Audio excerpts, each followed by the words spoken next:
Kumlan about Gemara. Today's daf is Aflamet Zayin Amad Aleph. We'll begin from the bottom of the page. So we're saying over here that Yosef had an additional letter inserted in his name, the Hey, and because he did, he was Mekadosh Shem Shemayim, as this week's Pasha of Dashib Tevnei Yisrael.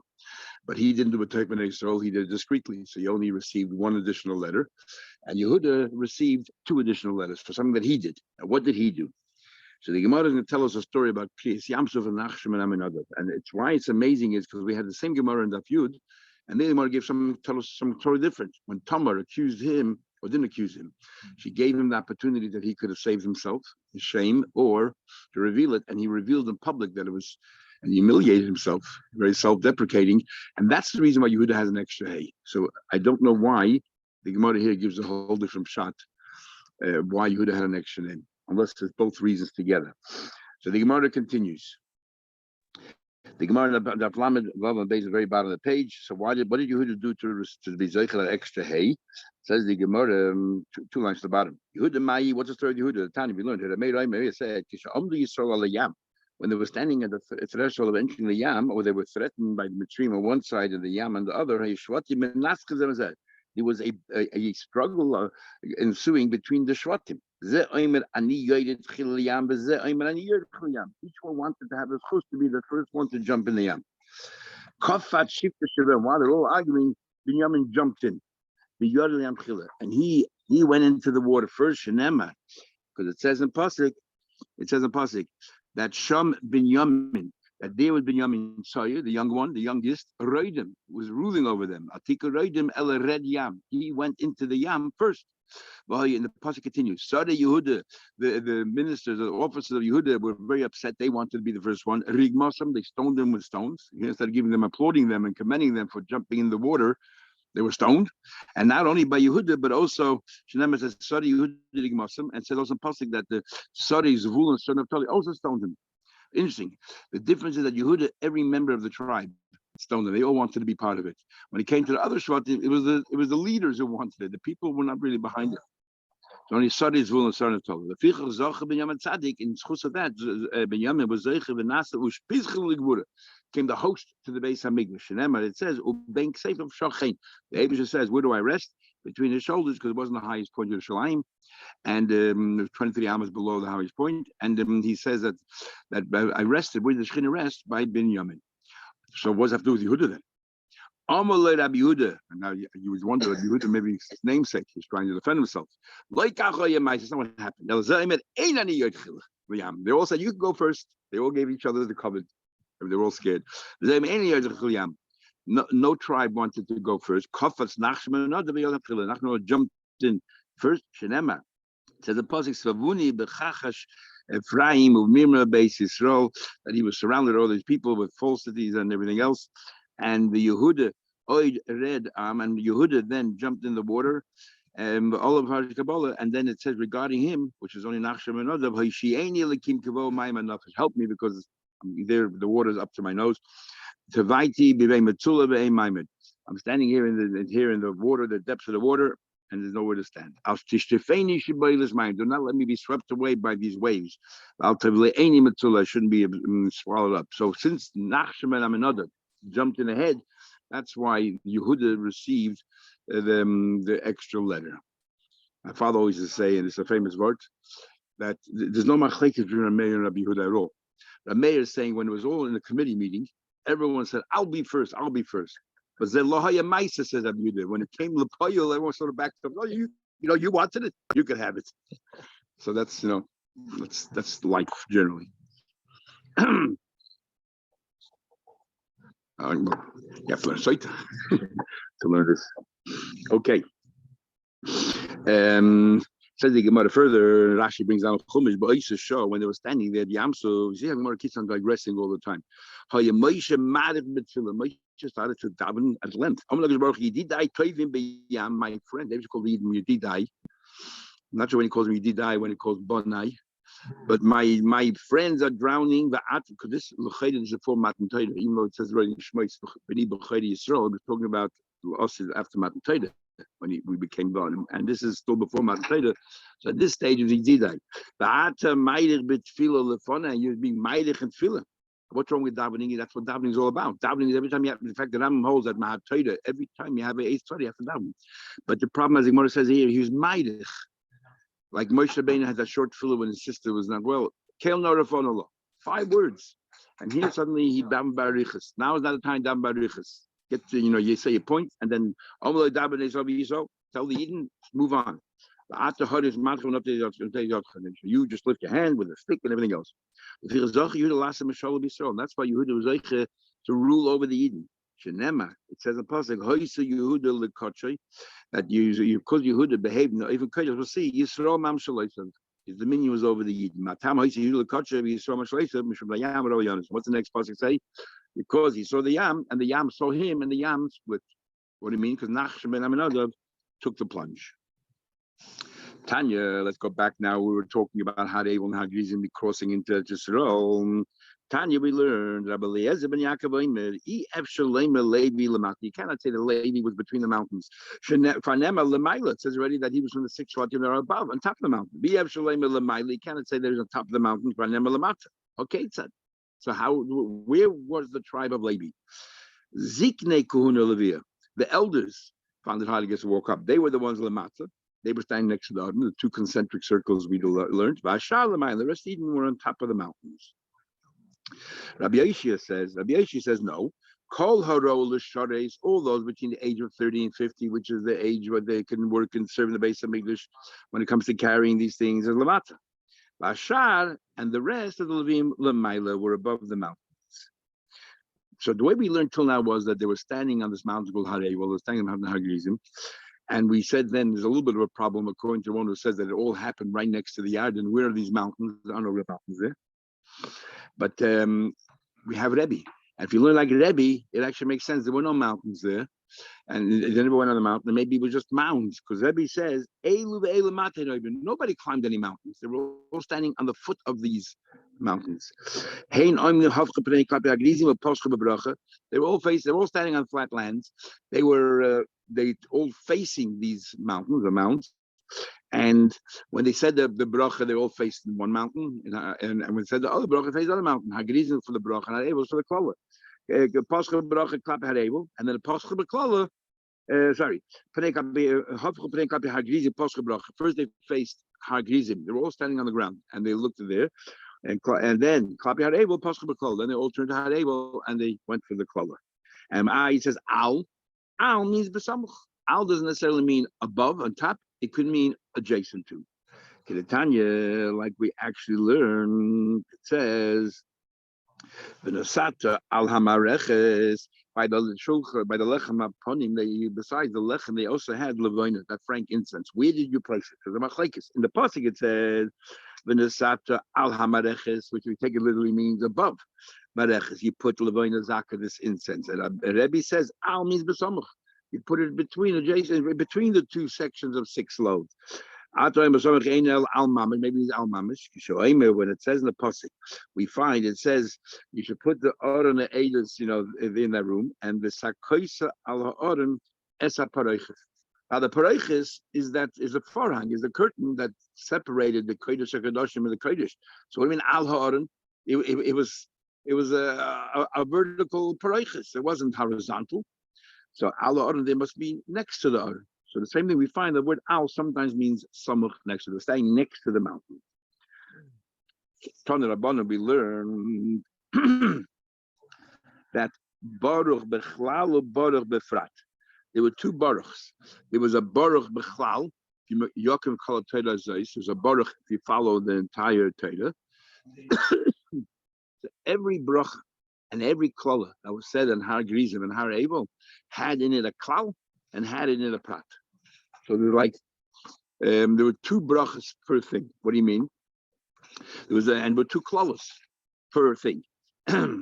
We said baruch hashe yakum es divrei haTorah zeh, so that's a baruch, and that's a klal. And then there's a counterpart. The flip side was orun, curses those who do not follow these things. And then there was a more prat. Now we went through a number of mitzvahs there, baruch for this and orun for that.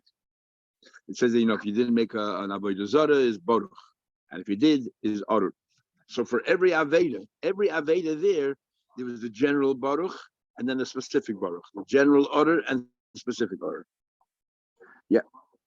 So Bora Bechlal, Bora Prat, Order Bechlal, and Order Befrat. Lilmoid, Lilamed, Velishmoid, Velases, that every mitzvah has 4 requirements. One requirement that you should learn yourself, learn all about the mitzvah. Then there's a requirement that you should teach your children. Lemad Mazah B'nechem. So that's the second requirement. And then there's a requirement, Lishmoir, you have to guard it. And the way guarding it is, sometimes we had it's like a loises on every mitzvah, make sure you don't do anything wrong, or constant update yourself, refresh the knowledge that you have.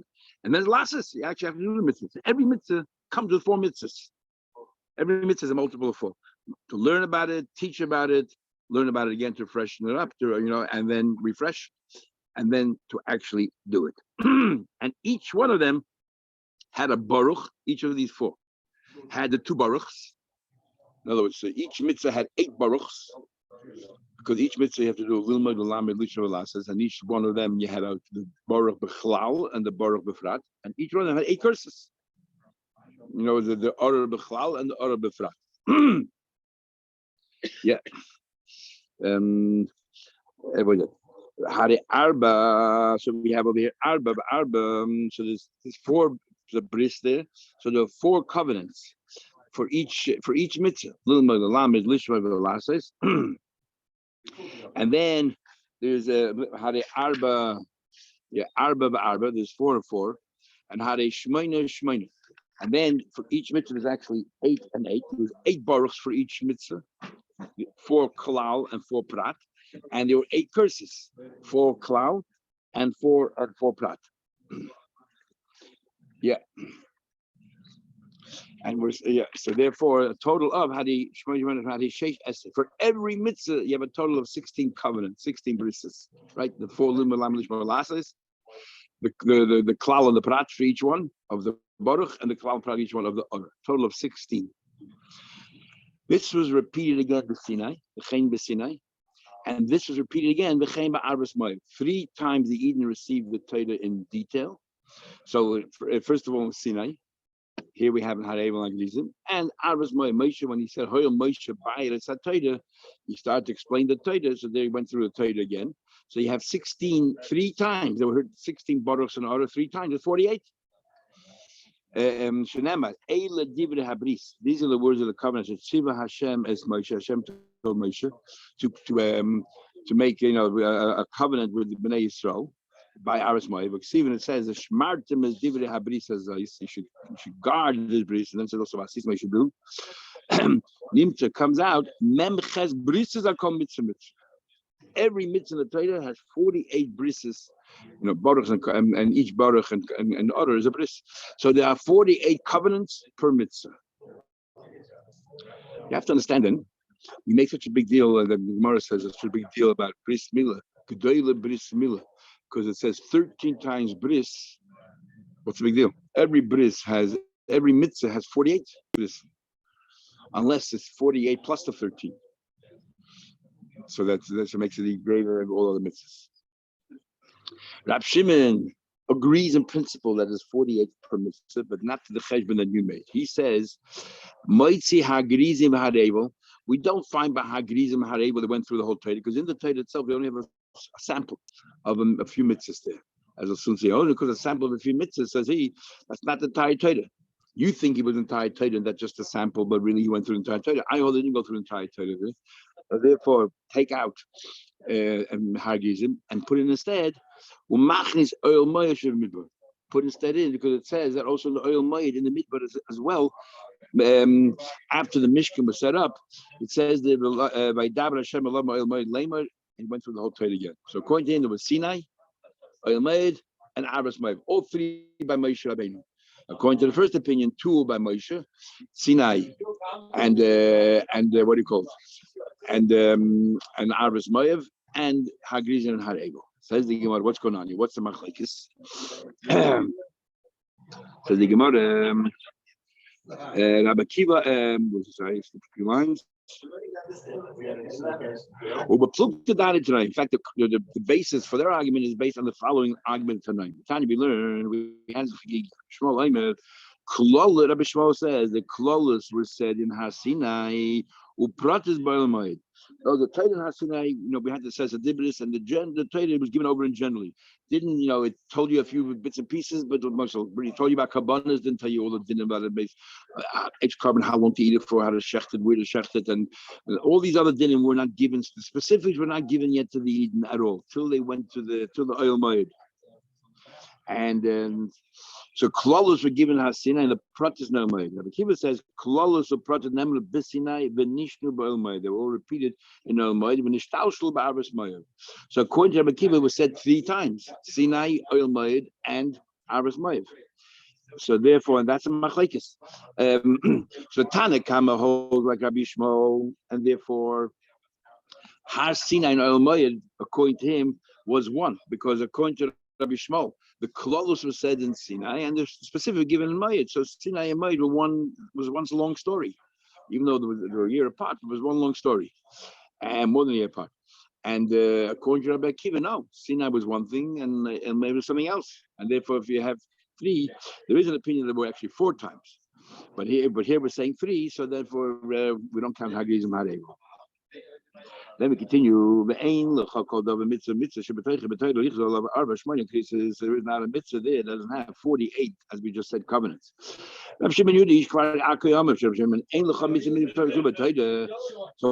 first opinion is what we said till now, that every single mitzvah has 48 brisses. Comes along Reb Shimon and says, Ben Yehuda from Aku, in the name of Reb Shimon, which is Ben Yochai, there isn't a mitzvah that there were 48 covenants. When they did a census of the population, both times there were 603,550. So the brises were 48 times 600,000, 603,550. We'll see what that means. What's going on here? What's the machlekes here? So fascinating thing here. Omar Rebbe said, the divrei Rab Shimon ben Yehuda ish kvar aku. Omar Mishun Rab Shimon. Ein lecha kol mitzvah shebetayda. There isn't a mitzvah. Every mitzvah in the Torah has 48 breaches of sheish meis elav shleish alav v'chamish meid chamishim. Why? Because, and we'll explain in a minute what's going on here. Nimtza comes out of every single yid. How many covenants do we have with the Eibishter? We struck with the Eibishter. Sheish meis elav shleish alav v'chamish meid chamishim. 603,550. What's going on here? My benayu. Why does one of them say only 48, and the other one says 48 times 603,000?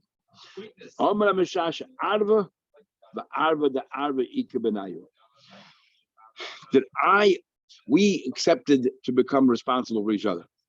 Did we accept that I will become responsible for your mitzvahs?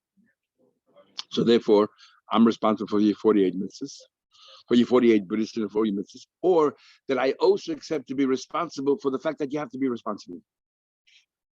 If I accepted that, we say, they're really responsible for each other, and that's why if you didn't do your mitzvahs, as if I didn't do the mitzvah, and I can go ahead and make the bracha for you. Like a kiddush, even though I already made kiddush, because if I didn't make kiddush, because you didn't make kiddush yet. So I'm responsible to make sure you're doing chiyuvim, or am I also responsible to make sure that you carry out your responsibility to take care of somebody else? You could have had that person do a mitzvah, and if you don't, then not only are you responsible, but I'm responsible for your responsibilities. What the chakir of that is, how do we understand the idea that I'm responsible for another yid?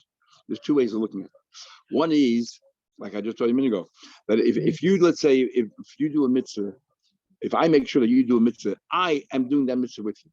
I'm part of that mitzvah. So it became my mitzvah.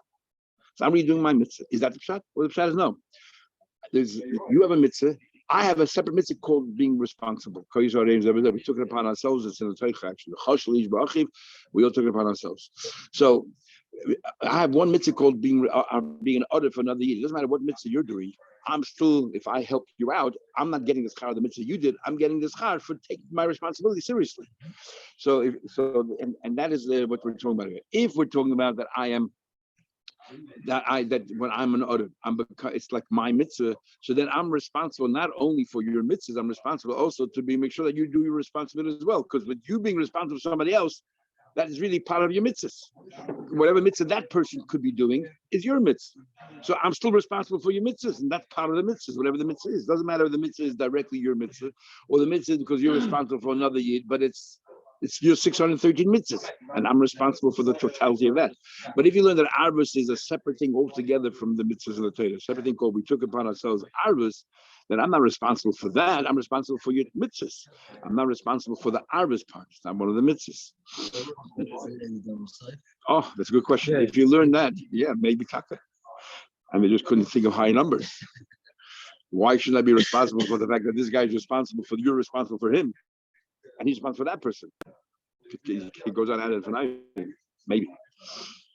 So you want further.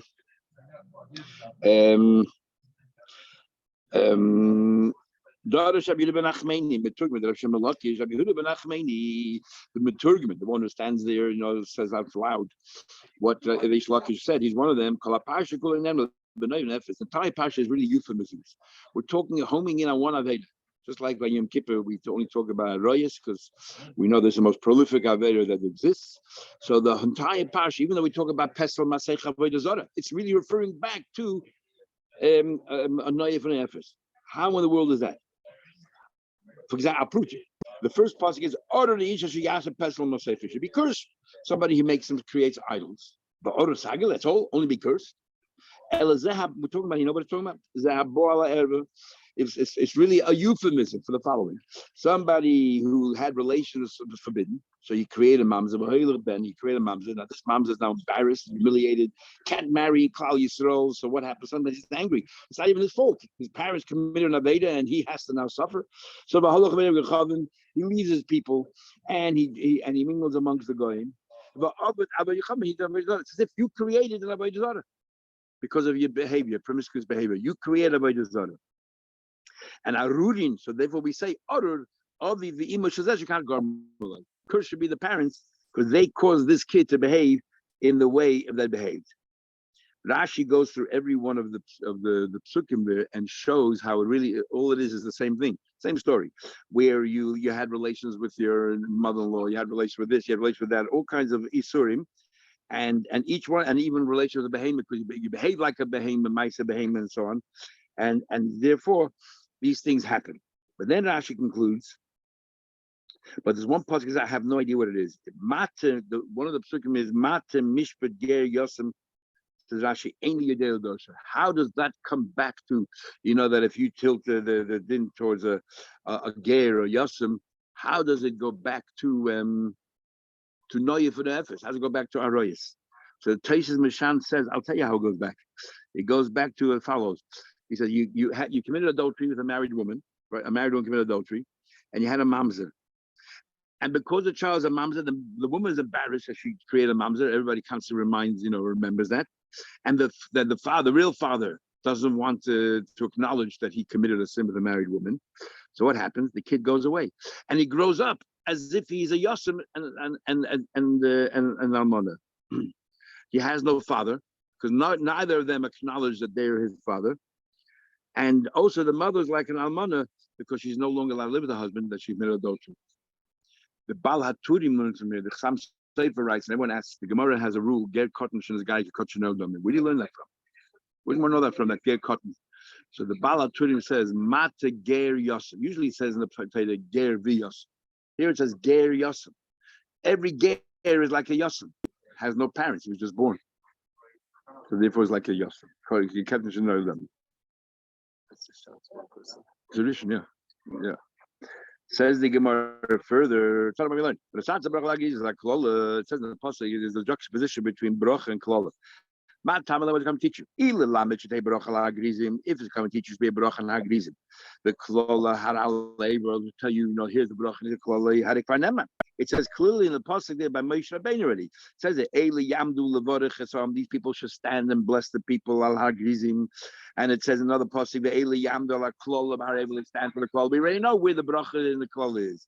So what's this other pasuk where it says that you should place the bracha on Har Grizim and the Klal Hanare? Well, we know already which separate psukim where the bracha went and which mountain you directed the bracha, which mountain you directed Klal. Ela Hagdim bracha Klal. it's coming to teach a number of things. First of all, you say the bracha first, and then you say the klala afterwards. Yachos, I would have thought you call a bracha kaid klalas. First say the list of all the brachas, and then say the list of all the klalas. Tamalema bracha uklala. Bracha achas kadem is the klala. What you did is you alternated. You didn't want to pile on all the klalas in one go. It's right. It's very disconcerting. So what you did was you did a bracha klala, the counterpart bracha klala.